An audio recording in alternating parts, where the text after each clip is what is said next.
Saudações rubro-negras. Tamo junto, nação. Nem vou falar a respeito do manto, porque eu já tirei o manto. Eu fiquei... Não pode falar palavrão? Não pode falar palavrão? Eu não sei. Por enquanto não vou falar palavrão não. Mas enfim, fiquei pé da vida. Tirei o manto sagrado. Agora tô mexendo na camiseta. Até porque faz um calor infernal aqui no Rio de Janeiro. Vi o capeta pedindo picolé ali na praia ainda há pouco. Vocês veem como é que tá quente aqui o negócio. E aí, tirei o manto sagrado. Então, não sei porque eu perdi meu tempo falando disso, mas também ninguém assiste meus vídeos mesmo. Posso falar a besteira que eu quiser. Vamos falar do jogo. Para começar, queria dizer o seguinte: eu acho um erro a torcida, qualquer torcida de qualquer clube, mas especialmente a do Flamengo, que é que eu conheço mais de perto. Acho um erro vocês acharem, a gente achar que tem que ganhar todas, sempre, o tempo todo. Às vezes, de vez em quando, a gente vai perder. Acontece no futebol. Aliás, acontece muito em alguns casos aí, né? Mas tudo bem. Enfim, por que eu fiquei. Eu vou falar palavrão. Por que eu fiquei puto? Porque não é questão de perder. Primeiro, eu queria dizer o seguinte: eu respeito o Botafogo. Apesar de achar que o time do Botafogo melhorou muito, é um time bom agora. Não vou dizer que é time fraco, não, porque tem um time, um ataque bom. Acho o meio de campo fraco, mas é aceitável. É fraco, mas não é tanto. Enfim, um time. O Botafogo tem um bom time. Nem vou dizer que é fraco, não. Então eu respeito o time do Botafogo. Acho que a vitória foi um resultado tão normal quanto se o Flamengo tivesse vencido. Não dá para reclamar do resultado. Como eu sempre digo, que eu fico pau da vida, que eu fico puto, não é perder, é como perdeu. Então assim, o que me incomodou hoje? Nem vou falar que faltou vontade para os jogadores, porque talvez eu estivesse sendo injusto. Eu vou dizer que faltou, talvez tenha faltado criatividade para alguns jogadores, nem vou dizer todos. O que eu tô querendo dizer é, eu entendo, agora a participação especial de um helicóptero aqui, já passou, acabou. É, eu entendo que o Flamengo criou muito poucas oportunidades. Aí não tem como você vencer um jogo quando você não chuta para gol. Não estou dizendo que o Flamengo teve nenhuma chance. Teve pouquíssimas chances. Estou me mexendo aqui, vou ver se eu não enquadro melhor, mas tá difícil. O Flamengo criou muito poucas chances. Essa é a verdade. Quando eu digo chances, eu quero dizer chances claras de gol. O Flamengo teve, eu estou tentando lembrar aqui, umas duas ou três. Teve um chute do Luiz Araújo, que é por sinal eu começo a falar e uma coisa leva a outra e eu acabo me perdendo. Vamos manter a linha de raciocínio. Então, voltando à linha de raciocínio, o Flamengo criou muito poucas oportunidades. Pouquíssimas. Dá para contar nos dedos. Dá para contar nos dedos da mão e ainda sobra dedo. Então, assim, foi muito pouco mesmo e aí não dá para reclamar de nada. Só dá para reclamar do próprio Flamengo, que é o que eu estou fazendo aqui agora. Outro erro que eu acho também que está acontecendo com frequência em vista, até vi vídeo no YouTube, de torcedor reclamando do Tite. Primeira coisa, eu sou suspeito para falar porque eu nunca achei o Tite isso tudo que falam dele. Eu não acho o Tite um técnico genial. Ah, o melhor do Brasil. Pode até ser o melhor técnico do Brasil, mas não quer dizer que seja bom. Pelo menos para mim não é. Eu tava vendo a TV agora, tava assistindo a TV agora, na Bandeirantes, e o Elias Júnior. Eu não sei se esse cara sempre foi do esporte, eu acho que não, mas também não importa. Não importa. Ele tava falando do Corinthians, do Cássio, para ser mais específico. E aí, no meio da fala dele sobre o Cássio, ele falou também do Tite. E aí ele falou uma coisa que é o que eu acho. Ele usou a expressão: o Tite é um técnico fraco para o elenco do Flamengo. Só tem uma concepção de jogo. Deixa eu mostrar meu dedo aí que não tá aparecendo. Só tem uma concepção de jogo, um modelo de jogo. É isso que eu acho do Tite. Eu acho o Tite um técnico limitado. Eu vou fazer uma comparação aqui que eu não sei se é justa, mas compara com a seleção brasileira, o Tite na seleção brasileira. Nós temos os melhores jogadores do mundo. E o Tite não conseguiu exibir um futebol encantador, um futebol avassalador, um futebol agressivo, aguerrido, um futebol partindo para dentro do adversário. Você não vê isso nos times do Tite. Por quê? Porque o Tite também está impregnado com aquela ideia de não jogar para vencer, vai jogar para não perder. Eu acho que isso é um erro gravíssimo, um erro crasso que todo técnico, ou quase todos os técnicos do Brasil cometem. Isso começou, na minha opinião pelo menos, é só a minha opinião de um cara que não entende nada de futebol, começou com a era Parreira. O que é a era Parreira? Quando Parreira, em 82, o Flamengo montou, a seleção brasileira montou um timaço. Era aquele time que tinha Zico, Sócrates, Falcão. Era um time assim espetacular. Só tinha jogador monstro, só tinha jogador fera, um melhor do que o outro. Era realmente um timaço. E os jogos eram lindos de se ver. O Brasil realmente dava show jogando. E aí a gente não ganhou a Copa do Mundo de 82. Nem vou nem entrar no mérito aqui de que foi roubado. Não interessa, o que interessa é que a gente não ganhou. E aí começou o papo de que começou aquela máxima, que pra mim é a mínima, não é a máxima, mas enfim, começou aquela frase, né, aquela expressão. Ah, o que adianta jogar bonito e não ganhar? Eu prefiro jogar feio. Não, o que adianta jogar bonito e perder ou não ganhar dá no mesmo, né? O que adianta jogar bonito e não ganhar? Eu prefiro jogar feio e ganhar jogando feio. Aí acontece o seguinte, quem foi que disse, quem é que te garante que você jogando feio você vai ganhar o jogo? Por que as pessoas surgiram, por que surgiu esse papo? Porque em 82 o Brasil dava show, mas não ganhou. E aí começou esse papo, não adianta jogar bem, jogar bonito e não ganhar. Tá, tudo bem, mas acontece que a vitória é um resultado do jogo. Então se você joga bonito, ou seja, joga bem, o resultado é mais provável que você vença, que você ganhe a maior parte dos jogos. O que acontece é que a Copa do Mundo é uma competição injusta, porque você pode vir muito bem durante muitos jogos e em um único jogo, se for na fase mata-mata, em um único jogo, com um único erro, ou talvez com um erro de arbitragem, você pode ficar fora da competição. Então eu entendo que Copa do Mundo, o resultado da Copa do Mundo não deve servir para você medir a, como que foi a campanha. O resultado geral, o resultado final, não pode ser medido pelo só o resultado de ganhou ou não ganhou. Ficou meio confuso, é porque é difícil falar em resultado e resultado. Tem o resultado, que é o resultado do futebol, resultado geral, vamos considerar 82. Todos, se você pegar todos os jogos do Brasil, o resultado geral foi muito positivo. Se você pegar um único jogo que o Brasil foi desclassificado, aí o resultado é negativo, porque só tem duas possibilidades. Ou passou ou não passou. Ou classificou ou foi desclassificado. Então, como desclassificou, é negativo. Só que eu acho que isso é uma burrice. Você medir o desempenho geral, considerando só o último resultado, é uma burrice. E foi exatamente o que o Brasil fez. O Brasil considerou como medidor, como parâmetro de medição, um único jogo. O Brasil foi eliminado. E foi eliminado jogando mais. Foi roubado. Enfim, de novo, não vou entrar no método que foi roubado. Aí voltando nos dias atuais, falando de 82, só para dar um parâmetro aqui, um paradigma de um termo de comparação, alguma coisa para você comparar na sua cabeça, vamos voltar agora para os dias atuais. Então a mesma coisa é isso aí. Você Por que eu tô falando disso? Porque aí o Parreira assumiu a seleção e ganhou em 1984, né? Ou foi 94? Já nem lembro, não. Foi 94. Acho que foi 94, já não lembro mais, gente. O Brasil foi tetracampeão. Foi 70, 90 foi horrível. Foi 94 mesmo. Então, 94, o Parreira assume e vence com essa filosofia. Tô dizendo, não sou eu que tô dizendo, não. Quem dizia isso era o Parreira. O Parreira dizia: você começa a ganhar não perdendo. E aí eu discordo visceralmente do Parreira. Porque você não começa a ganhar não perdendo. Não perdendo, você começa a empatar. Não perder não significa vitória. Não perder significa, antes de mais nada, empate. E com empate, especialmente no Campeonato Brasileiro, se você for empatando todos os jogos, você seguramente não será campeão.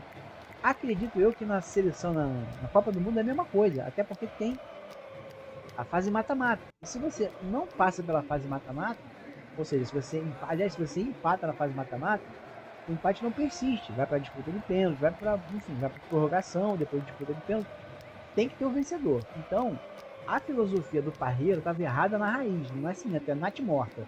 Já nascia morta a filosofia do Parreira de que você começa a ganhar o jogo não perdendo. Não, você começa a empatar o jogo não perdendo. Se você quer ganhar, você tem que partir para dentro do seu adversário. Aí você tá um outro técnico, que eu sei que hoje em dia ele não faz muito sucesso, mas quando ele surgiu, ele foi uma sensação. É o Vanderlei Luxemburgo. Também não vou explicar aqui, contar a história do Luxemburgo, não, senão o vídeo fica muito longo. Mas o Luxemburgo tinha uma outra máxima, uma outra filosofia. A filosofia do Luxemburgo era: o medo de perder tira a sua vontade de ganhar. O medo de perder tira a vontade de ganhar. E eu acho isso certíssimo. Se você entra em campo jogando para se defender, se você entra em campo jogando para não perder, você já está entrando derrotado. Você tem que entrar em campo para vencer. A sua estratégia, o que eu estou querendo dizer é o seguinte: a sua estratégia não pode ser começar pela defesa. Não, a sua estratégia tem que ser como é que eu vou atacar o meu adversário. A sua estratégia não pode ser eu vou começar me defendendo, depois eu vejo o que eu faço no ataque. Não. Você já tem que começar pensando como é que eu vou agredir, atacar o meu adversário. Essa é a filosofia vencedora que eu não estou vendo no Flamengo. Aí você tá mais um técnico, só para comparação também, que é o Jorge Jesus. O Jorge Jesus tinha essa filosofia de atacar o adversário o tempo todo. O Flamengo, quem é flamenguista vai se lembrar que mesmo quando o Flamengo estava vencendo, fazia um gol, o time não parava de atacar. O time continuava atacando, porque essa era a ideia do Jorge Jesus. Partir para dentro, partir para cima, ser agressivo, agredir o tempo todo, atacar o adversário o tempo todo. E é isso que a gente tem que fazer. Eu ia falar mais coisas aqui, mas nem vou não, porque é consideração demais para pouco vídeo. Então, essa lenga-lenga toda é para dizer, eu entendo que o Tite está impregnado dessa ideia de jogar para não perder.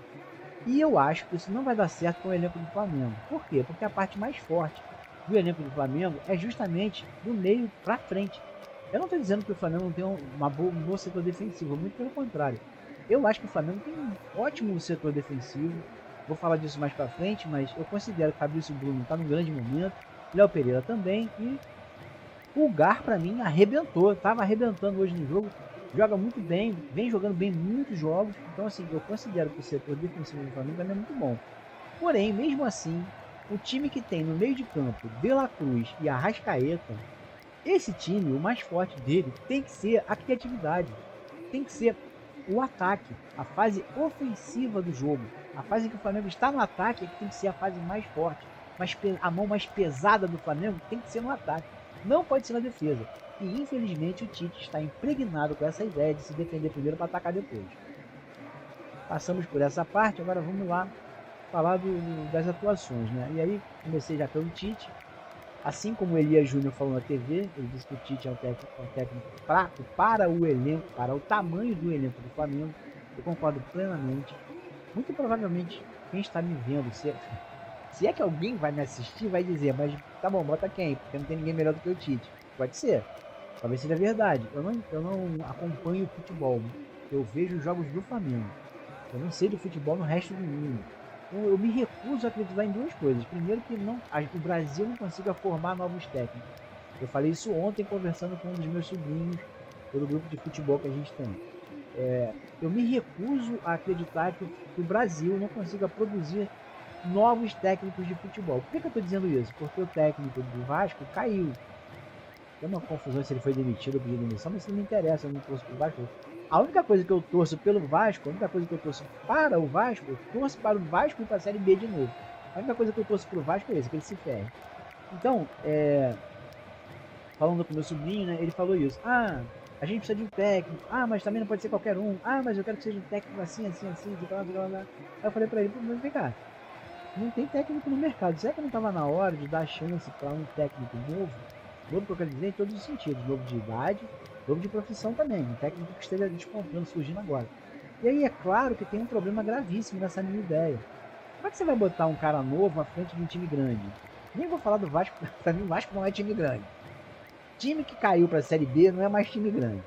Com todo respeito à torcida do Vasco, mas ao clube Vasco eu não tenho respeito não. Eu respeito o torcedor, o clube não. Enfim, como é que você vai botar no comando de um time de Série A, um time de expressão nacional, você vai botar um cara novo? Realmente é uma coisa muito arriscada, uma aposta muito arriscada. Mas eu queria lembrar que tem um tal de Voivoda, que eu acho que tá no Fortaleza até hoje, e o cara tá lá, cara. O time do Fortaleza não é isso tudo, não tem tanta. Não tem uma folha salarial tão recheada quanto a do Flamengo, por exemplo, e o time joga bem, vem jogando bem. Enfim, voltando para a questão do técnico. Então eu acho que isso é um problema gravíssimo. E todos os clubes brasileiros, especialmente o Flamengo, que é o que me interessa, é um erro que se comete há séculos e não se resolve, que é não ter formação de técnico. Não adianta a gente ter os melhores jogadores do mundo se quem vai ser técnico desses melhores jogadores do mundo é o Tite, ou o Felipão, ou agora é o Dorival Júnior. É relativamente novo, mas ainda já está há muito tempo já na profissão, já tem uma certa idade também. Mas tudo bem. Eu estou querendo dizer por que o Flamengo não investe na formação de técnico? Assim como investe na formação de jogador, Por que não investir na formação de técnico? Sei lá, cara. Manda um cara lá para fora para fazer um cursinho com Pepe Guardiola, o Jürgen Klopp, não sei lá mais quem. Eu odeio aquele técnico do Real Madrid, esqueci o nome dele, que queriam botar ele na seleção. Eu acho para mim na minha opinião, ele é só mais um velho ultrapassado com ideias ultrapassadas de futebol, Ancelotti. Eu considero o Ancelotti o cara ultrapassado. Aí alguém vai falar, mas ele ganha, o Real Madrid ganha. Ganha primeiro que o Real Madrid tem um tal de Vinícius Júnior, tem um tal de Rodrigo, que desequilibram qualquer jogo contra qualquer adversário. Segundo, porque o cara dá uma sorte sensacional. Então, reiterando o que eu falei, Ancelotti para mim é só um velho ultrapassado e cagão, porque dá uma sorte desgraçada. Eu já vi mais de um jogo decisivo, eliminatório, em que ele toma a bola na trave, o goleiro faz incríveis defesas, acontece de o time dele só não perde porque dá muita sorte. E aí no finalzinho do jogo, ou o Vinícius Júnior faz uma jogada extraordinária e faz um gol, ou o Rodrigo, ou eles acham um gol no meio de campo e ganham o jogo. Então, o Ancelotti pra mim só mais um velho ultrapassado. Mas, para não perder a linha de raciocínio que eu já perdi, por que não investir em formação de técnico? Por que o Flamengo não manda um cara lá para fora? Eu nem sei se existe curso lá fora da técnica, mas deve ter. Eu sei que aqui no Brasil tem. Deve ter lá fora também.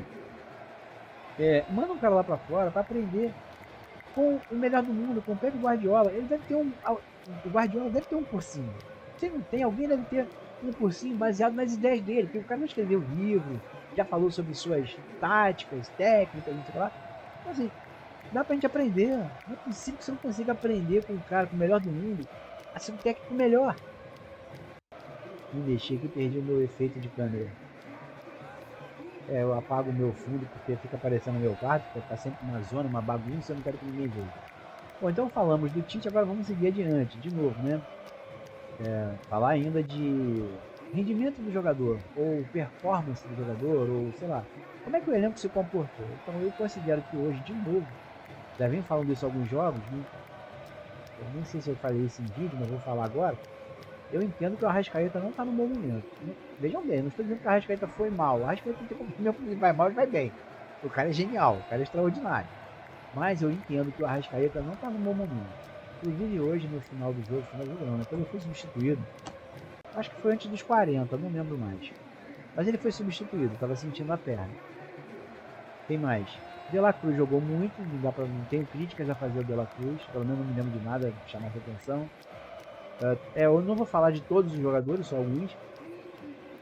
O Eric Pulgar estava muito bem, estava jogando muito bem, pelo menos na minha opinião. Se você não concorda, escreve aí nos comentários. Mas lembre-se de dizer o que você acha que ele fez de errado. Não adianta você dizer, não jogou nada. Tá, mas por quê? Qual foi o lance que você viu que ele jogou mal? Sabe, seja mais objetivo. Eric Pulgar, quem mais? Assim, para mim, destaque fundamental.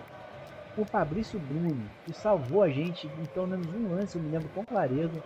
O jogador do Botafogo, acho que foi o Júnior Santos, passou na corrida pelo Léo Pereira, invadiu a área, cortou para a perna esquerda. Quando ele ia chutar, o Fabrício Bruno botou o pé na frente na hora certa. Intervenção cirúrgica do Fabrício Bruno. Espetacular, sensacional. Então, destaque para mim, Fabrício Bruno na zaga, arrebentou hoje. Não foi só esse lance, teve outros, mas esse foi o lance que me chamou mais atenção. A defesa extraordinária do Rossi, mas eu não vou destacar o Rossi pelo simples fato de que houve pouquíssimos lances de perigo. Assim como o Flamengo, o Botafogo também criou muito pouco. Então não vou dar destaque para o Rossi, porque ele não foi muito exigido. A única bola que foi na direção do gol, ele tomou o gol. Na verdade, as duas únicas bolas. Se bem que a segunda bola, eu não vou falar do Rossi, porque o jogador do Botafogo estava inteiro dentro da área, sem marcação. Não há goleiro no mundo que consiga fazer essa defesa. E lembrando que ele fez uma defesa extraordinária, né? Sim, sobre o gol do Botafogo, já que eu falei do Rossi, fala do gol do Botafogo. Eu não vou dizer que foi frango, mas eu não entendo nada de gol. De ser goleiro, né? Não tenho nenhum talento para isso. Não que eu tenha para jogar futebol na linha, né? Mas pelo menos já joguei umas peladinhas. Agora no gol, nem na pelada eu não jogo. Então assim, eu achei que a bola foi muito fraca e que o Rossi podia ter chegado nela. Mas tem que lembrar que a área estava cheia, lotada de gente. Estava muito cheia mesmo. Ele não tinha visão da jogada, ele não viu a bola, então ele já estava dando gol. Outra coisa que eu queria falar também da jogada, aproveitar que a gente está falando dessa jogada, dizer que Flamengo tentou uma jogada exatamente igual. Cobrança de escanteio, cobrou escanteio para meia-lua na entrada da grande área, e aí o jogador que está ali, esperando, já postado ali para receber a bola, bate pro gol. A diferença é que o Flamengo não deu certo, não resultou em gol. A do Botafogo resultou em gol. Mas a jogada foi a mesma. Por que eu tô falando isso? Porque se você treina essa jogada para fazer contra o seu adversário, você deveria treinar para se proteger dessa jogada. Vamos pensar dessa forma. Eu crio uma estratégia para fazer um gol, uma cobrança de escanteio. O que eu deveria pensar? Eu deveria pensar o seguinte: se eu pensei isso, pode ser que o meu adversário também pense. Então vamos pensar num antídoto para esse veneno. Vamos pensar num remédio para essa lesão, para esse ataque, para essa doença, para essa. Vamos pensar numa cura para essa doença que é essa jogada. Me enrolei todo, mas o que eu quero dizer é: se você cria uma jogada, seria inteligente, seria de uma boa ideia você criar também uma defesa para essa jogada. Porque assim como você pensou nessa jogada, seu adversário também pode pensar. E aí eu acho que faltou isso no time do Flamengo. Por quê? Eu não vou lembrar quem foi que recebeu a bola na entrada da área, mas acho que foi o Luiz Henrique. Não lembro mais quem foi. Foi o Luiz Henrique. Acho que foi o Luiz Henrique, não tenho certeza. E aí ele recebeu a bola sozinho, bateu pro gol, sem marcação. Ninguém chegou nele. Por quê? Porque ninguém pensou que o Botafogo podia fazer exatamente a mesma jogada que o Flamengo fez e ninguém ficou ali na entrada da área, na meia-lua da entrada da área. Ninguém marcou o cara, ele fez o gol sozinho. Continuando nos destaques, já falei até o Arrascaeta, que é meio de campo de La Cruz também. Falar do ataque. Aí vem os destaques negativos. Primeiro, Luiz Araújo. Não tenho nada contra o Luiz Araújo, muito pelo contrário, até gosto dele, acho que ele tem uma boa velocidade, alguma habilidade, mas ele tem um problema gravíssimo, ele é muito cabeçudo, não tem uma boa visão de jogo, vamos falar melhor assim. Acho que ele foi muito mal hoje, ele foi substituído, entrou o Lohan no lugar dele, mas eu acho que o Tite demorou muito para tirar o Luiz Araújo, ele foi muito mal mesmo, matou muitas jogadas do Flamengo, e é isso aí, eu não tenho mais o que falar, destaque negativo para o Luiz Araújo. Bruno Henrique, de novo, fez uma jogada genial, que ele faz uma ultrapassagem, não, faz aquelas jogadas que ele faz sempre, são características do Bruno Henrique, que é tocar a bola na frente, sai correndo, ninguém mais alcança ele. Ele fez isso, ele passou pela marcação, pela marcação do Botafogo, invadiu a área, foi pra linha de fundo, como ele tocou a bola pra linha de fundo, a bola quase saiu, mas não saiu porque o Bruno Henrique corre mais do que notícia ruim. Ele conseguiu chegar, quando ele chegou na bola, ele ao invés de fazer um cruzamento, ou dar um, sei lá, ele meteu a bola para dentro da área, só que ele meteu do jeito errado. Ele meteu a bola rasteirinha e no alcance do goleiro. Resultado, o Bruno Henrique correu muito, fez uma jogadaça para dar a bola nas mãos do goleiro do Botafogo. Era isso que eu queria dizer, não estava sabendo como. Acho que era o Pedro que estava em cima da jogada. Se o Bruno Henrique faz um cruzamento, dá uma bola. Também não podia ser um balão, tinha que ser uma bola rasante, tinha que ser um chutão para dentro da área a meia altura. Aí o Pedro talvez o goleiro do Botafogo não ficasse com a bola nas mãos e talvez o Pedro conseguisse chegar nela e meter um gol. Então, destaque negativo para o Bruno Henrique também, porque, na minha opinião, ele também sofre do mesmo mal que o Luiz Araújo. Cabeçudice aguda. O jogador tem velocidade, tem uma certa habilidade, mas quando ele consegue liberar a marcação, quando ele consegue ficar sozinho com a bola, ele faz a escolha errada, ele faz a jogada errada, ele finaliza a jogada do jeito errado.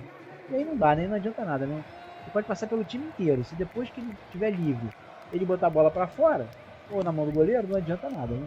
Não adiantou nada todo o esforço que ele fez. O cabelo tá voando fora do ventilador, não dá para desligar que o calor tá infernal, como eu já disse. Eu vi o capeta discutindo com o motorista de Uber para ligar uma refrigerada. Vocês terem ideia de como é que tá quente aqui no Rio de Janeiro. Bom, e Pedro, né? Pedro, como sempre, a mesma crítica que passou ao Pedro desde o ano passado. Pedro é um jogador que eu considero um jogador privilegiado, mas não pelo seu futebol. Ele é privilegiado porque ele pode assistir aos jogos do Flamengo dentro do campo. Então, o Pedro parece que não joga. O Pedro parece que não participa do jogo. Ele vai lá para assistir o Flamengo jogar. Só que ao invés de ficar na arquibancada, ele fica dentro do campo. E eu vou te contar um negócio, cara. Como o Pedro não chega em nenhuma bola. Como o Pedro não disputa nenhuma bola. É impressionante o Pedro. Temos também que ressaltar que quando a bola vai no pé dele, ele é bom para arrematar pro gol. Ele é ótimo para isso. O problema é que quando não vai no pé dele, ele não cria nenhuma jogada, nenhuma situação. O Pedro não cria nada que não criem para ele. O Pedro sozinho não cria nenhuma condição. Não se desmarca, não se coloca, não chega primeiro, não ganha uma disputa, enfim. é isso, o Pedro não cria situações claras de gol, nem para ele, nem para outros jogadores. Inclusive, outra crítica que eu tenho que fazer ao Pedro, ele não toca na bola. Deve ser nojento jogar do lado do Pedro, porque ele é o cara que é o matador, tudo bem, a gente tem que dar bola pro Pedro para ele fazer o gol, tá bom, tudo bem também, a função dele é fazer gol, a minha função é passar a bola para ele fazer o gol, tudo bem. Mas se tem um momento em que ele pode passar a bola de volta para mim, para eu fazer um gol, por que ele não passa? Isso é muito irritante no Pedro, ele mata muitas jogadas porque ele é muito fominha. Se ele não. Se a bola não vai ser boa para ele fazer o gol, ele não corre na bola. Então isso também é outra coisa que tem que ser corrigido no time do Flamengo, para ser específico. No Pedro, o Pedro precisa ser corrigido, alguém precisa corrigir o Pedro. Eu acho que eu já terminei também de destaque. Bom, vou encerrar aqui minhas considerações. Vamos ver minhas considerações. Será que eu já falei pra caramba de técnico? Porque na verdade o que eu queria falar mesmo era sobre o Tite. Já falei. Falar também do lance que aconteceu, e eu reclamei muito. Segundo gol, participação especial do interfone aqui da casa, mas tudo bem. Segundo gol do Botafogo, eu reclamei muito, porque para mim foi uma falta clara em cima do Fabrício Bruno que não foi marcado, o que resultou no gol do Botafogo. Isso assistindo o jogo ao vivo, é claro, né, na emoção do jogo, né? Eu vejo, é claro que eu vejo o que é melhor para o Flamengo, é óbvio. Eu fui muito clubista nesse momento, porém, depois assistindo o jogo, já passado o jogo, já no VT, já nos melhores momentos do jogo, eu vi que não aconteceu absolutamente nada. O Fabrício Bruno se jogou, se atirou. E aí teve mais um debate com os meus sobrinhos que eles disseram o seguinte: ah, mas a arbitragem sempre marca essa falta. Eu ia dizer para eles, não disse que eu desisti de discutir. Tem coisas que não dá para discutir, não faz sentido você discutir. Eu tentei explicar para eles que os árbitros marcam aquele tipo de falta quando o jogo. Vamos chamar o jogador do Botafogo de atacante e o defensor, que é o Fabrício Bruno, de defensor. Quando o atacante encosta no defensor, o defensor se atira e o árbitro marca a falta. Considero isso um erro grave da arbitragem no Brasil, porque marca-se muitas faltas que não são faltas. O zagueiro espera o contato, quando o contato vem, ele se joga no chão e o juiz dá falta. Na maioria das vezes, não é falta, é só um contato normal de jogo, mas o árbitro apita. Só que hoje não teve nem esse contato normal de jogo. Eu tentei explicar isso para o meu sobrinho, mas eu desisti.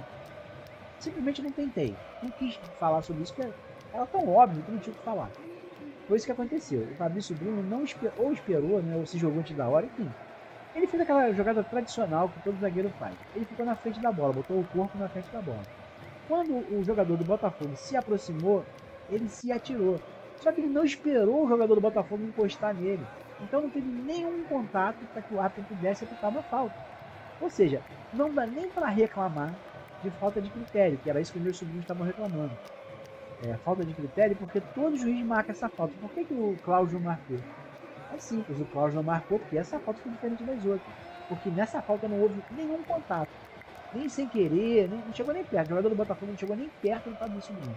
Então eu queria aproveitar para pedir desculpas aqui à torcida do Botafogo, porque eu disse que o gol foi injusto. Gravando nos meus vídeos durante o jogo, eu disse que o gol foi injusto, que foi uma falta clara do Fabrício Bruno, e eu estava monstruosamente equivocado, muito errado. Foi o clubismo que falou por mim naquela hora. Então eu peço desculpas aí à torcida do Botafogo. O gol foi justo, merecido, e o Fabrício não tinha nada que se jogar. Tem mais coisa para falar, mas eu não lembro. Vou dar uma pausa aqui no vídeo para pensar o que eu tenho que falar, que eu já não lembro mais. Bom, eu não lembro, eu não tenho certeza se era isso que eu queria falar, não. Tinha uma coisa que estava na minha cabeça que eu queria. Eu gravei esse vídeo aqui para falar essa coisa, já não lembro mais o que é. De repente até já falei. Mas não sei. O que eu lembrei foi disso, eu vou falar. É disso que eu. O que eu lembrei é o que eu vou falar agora. Não sei se era isso que eu queria falar, mas agora vai ser. Tem muita gente, inclusive meu filho que assistiu o jogo do meu lado, tô dando chilique o tempo todo do meu lado. Tem muita gente falando, reclamando, né? Do Tite, que poupou jogadores no último jogo da Libertadores, né? O Tite poupou jogadores e tal. E aí eu falei, né? No debate que tem aqui entre eu, meu filho e meus sobrinhos, eu falei que a gente tem que entender isso, que não é o Tite. A evolução, o avanço da tecnologia e da ciência no futebol preveem que o jogador vai sofrer lesão antes que ele sofra a lesão. Então, isso é só um talvez, tá? Talvez o Tite tenha poupado uns jogadores Primeiro, porque o jogo era na altitude. Segundo, porque o adversário era fraco. E terceiro, porque talvez, somente talvez, a comissão técnica, especialmente a comissão de preparação física, tenha dito para o Tite que, se o senhor não poupar esses jogadores, eles vão apresentar lesão. E aí tá todo mundo, meu sobrinho, meu afilhado, né, cara, no grupo também, reclamando muito. Meu filho também tá dizendo, pra que ciência? Por que adianta ciência? Cadê a evolução da ciência? Poupou o jogador e perdeu pro Botafogo, e os caras sentiram, não sei o que lá. Então assim, eu acho uma burrice. Você que é torcedor, que tá reclamando disso também, eu vou te falar. Uma burrice que você tá cometendo, porque pensa bem, hoje o Arrascaeta sentiu, quem mais? Também só o Arrascaeta, porque o Eric Pulgar sentiu, mas foi uma falta. O Eric Pulgar sentiu uma torção de tornozelo resultante de uma falta, não foi fadiga. Mas o Arrascaeta sentiu. O Arrascaeta teve uma lesão, provavelmente por fadiga muscular. Não sei ainda, não entendo, não sou fisiologista, não entendo nada disso, mas é a impressão que a gente tem vendo o jogo. Por que eu tô falando isso? Porque eu tenho visto, já vi vídeo no YouTube, já vi gente na televisão falando também, porque poupou e perdeu, tudo lá. Pensem bem, o Tite poupou os jogadores porque ia jogar na altitude. Joga contra o Botafogo e os jogadores não rendem o que se esperava. Imaginem se ele não tivesse poupado. O Arrascaeta sentiu quase no final do jogo, 39, 40 minutos, sei lá. Imagine se não tivesse poupado o Arrascaeta. Talvez ele nem entrasse em campo hoje. Então é uma burrice você dizer que o problema é escutar a ciência, que é bobagem, ciência é besteira. Não, ciência nunca é besteira. Conhecimento científico nunca é besteira. E talvez a melhor coisa que o Tite tenha feito tenha sido justamente poupar os jogadores. Porque senão a gente podia tomar de 4-0 hoje do Botafogo. Enfim, falei bobagem, não é pra falar isso, mas já falei e vai ficar falado. Só estou querendo dizer o seguinte, só estou querendo dizer isso. Se você é um desses que está reclamando que o Tite poupou jogadores e mesmo assim perdeu para o Botafogo, pense nisso.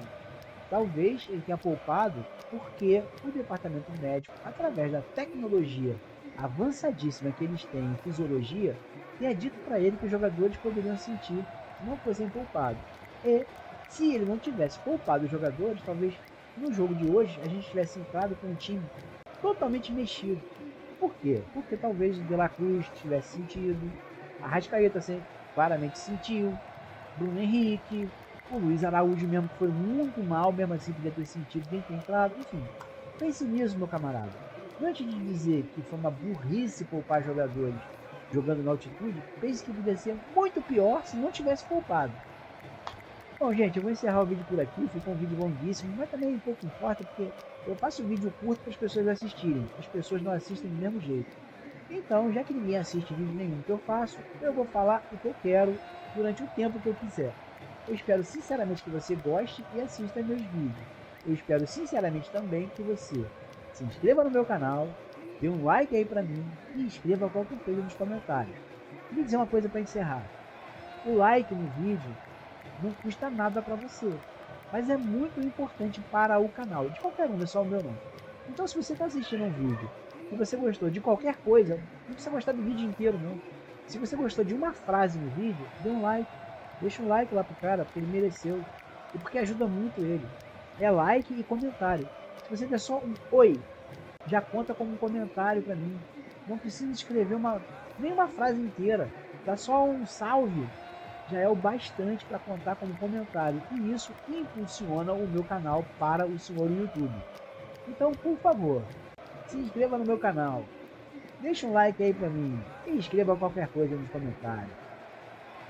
Muito obrigado pela atenção de todos e até o próximo vídeo. Saudações rubro-negras! Tamo junto, nação!